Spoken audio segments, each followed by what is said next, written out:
Hello friends, only for electronics के YouTube channel पर आप सभी को स्वागत है। आज मैं एनालॉग इलेक्ट्रॉनिक्स के बारे में चर्चा करने जा रहा हूं, जो बिहार के एसबीटी सिलेबस के अनुसार थर्ड सेमेस्टर वाले स्टूडेंट को पढ़ना है। तो आइए हम लोग एनालॉग इलेक्ट्रॉनिक्स के बारे में देखते हैं कि उनमें कौन कौन सा टॉपिक पढ़ना है और उनमें से हम कोई एक टॉपिक को आज डील करेंगे। तो सबसे पहले बता दूं कि एनालॉग इलेक्ट्रॉनिक्स में टोटल आप लोगों को 5 यूनिट पढ़ना है। एनालॉग इलेक्ट्रॉनिक्स में टोटल 5 यूनिट पढ़ना है। फर्स्ट यूनिट है आपका ideal amplifier.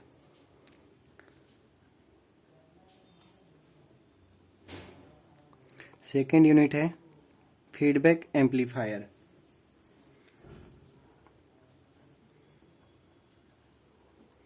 Feedback amplifier and इसी में दे दिया है ऑसिलेटर। थर्ड में आपको पढ़ना है ट्रांजिस्टर एम्पलीफायर।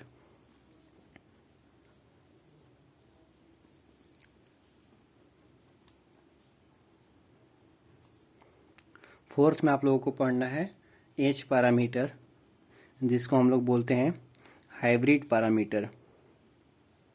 ठीक है, एच को हम लोग हाइब्रिड भी बोलते हैं, ये शॉर्ट फॉर्म आपका दिया हुआ है। और लास्ट पढ़ना है पावर एम्पलीफायर,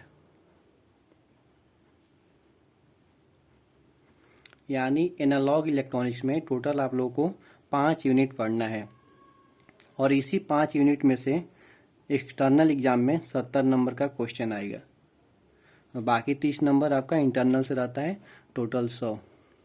तो हम लोग एक्सटर्नल पर फोकस करेंगे कि इस 70 नंबर लाना है, तो हमें ये 5 यूनिट को अच्छा से कवर करना होगा और ये 70 में मिनिमम हम लोग को 28 नंबर लाना होता है पास मार्क्स, यानी 40%।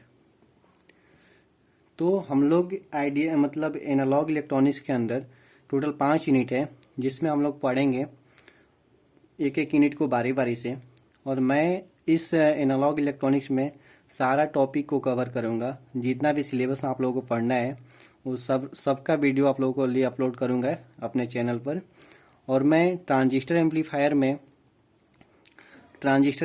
में सबसे पहले ट्रांजिस्टर के बारे में जानेंगे हम लोग कि ट्रांजिस्टर क्या होता है। जैसे ट्रांजिस्टर पढ़ लेंगे, उसके बाद हम देखेंगे कि ट्रांजिस्टर को एम्पलीफायर की तरह कैसे यूज करेंगे।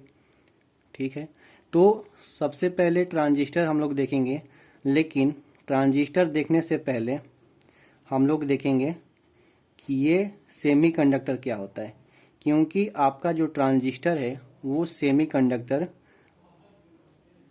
मटेरियल से बना होता है। ये सेमीकंडक्टर से ट्रांजिस्टर बना हुआ होता है। तो हम लोग थोड़ा सा बेसिक में देख लेंगे कि सेमीकंडक्टर क्या होता है, इसका टाइप्स कितना होता है, इसका प्रॉपर्टी क्या होता है। उसके बाद हम लोग ट्रांजिस्टर बनाएंगे और ट्रांजिस्टर जब समझ जाएंगे तो उसके बाद हम लोग ये एम्पलीफायर पर चलेंगे कि ट्रांजिस्टर एम्पलीफायर क्या होता है। तो सबसे पहले हम लोग देखेंगे, आज का टॉपिक रहेगा इस लेक्चर में semiconductor.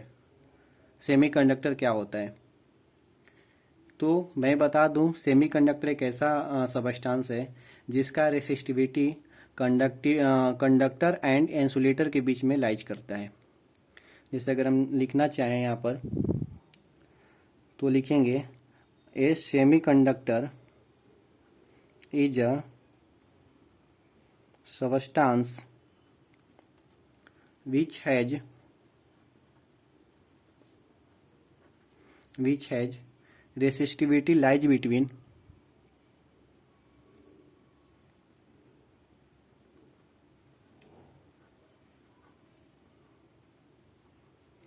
conductor and insulator।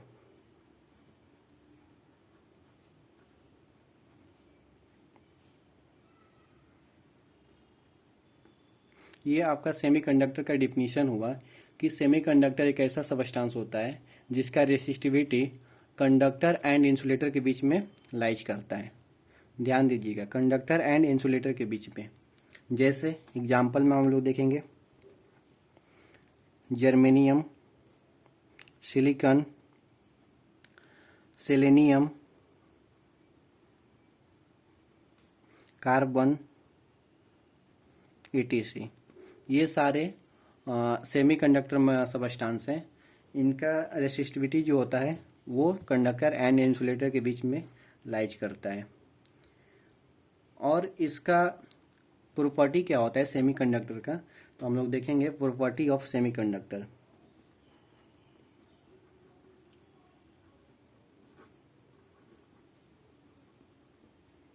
Property of semiconductor, तो प्रॉपर्टी ऑफ सेमीकंडक्टर में हम लोग देखेंगे कि इसका प्रॉपर्टी है कि इसका, तो फर्स्ट प्रॉपर्टी क्या हुआ कि इसका रेसिस्टिविटी जो होता है कंडक्टर एंड इंसुलेटर के बीच में लाइज करता है। तो फर्स्ट प्रॉपर्टी हम लोग लिखेंगे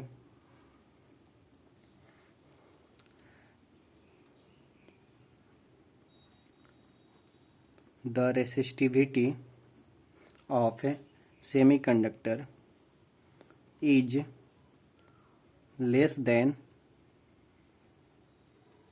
insulator and more than conductor।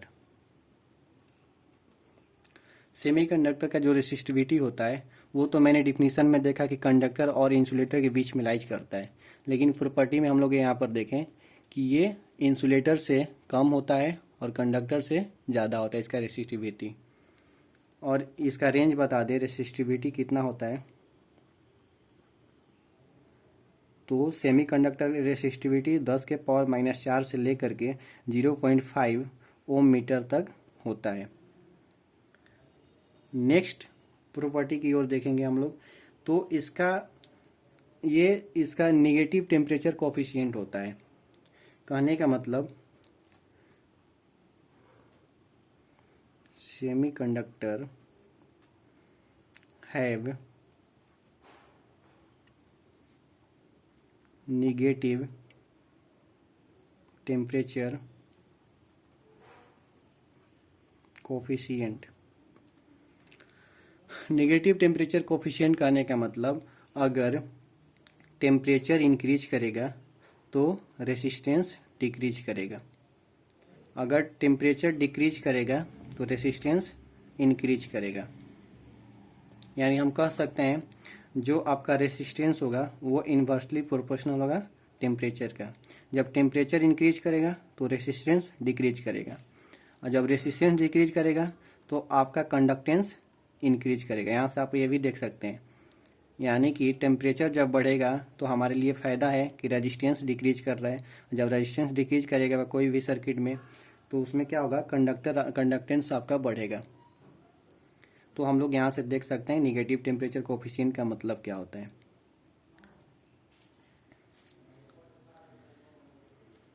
Next property इसका है, ये सेमीकंडक्टर जो होता है क्रिस्टलाइन स्ट्रक्चर होता है। मतलब जितने भी सेमीकंडक्टर हैं, all semiconductor have crystalline structure.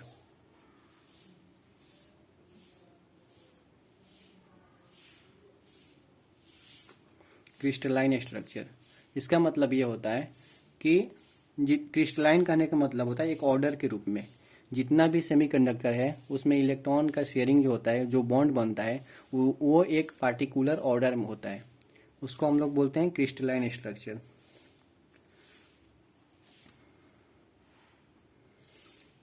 और सेमीकंडक्टर में जो कोवैलेंट बॉन्ड होता है वो शेयरिंग ऑफ इलेक्ट्रॉन की वजह से बनता है। जैसे देखेंगे हम लोग आगे कुछ देर में, in semiconductor covalent bond is formed due to sharing of electron.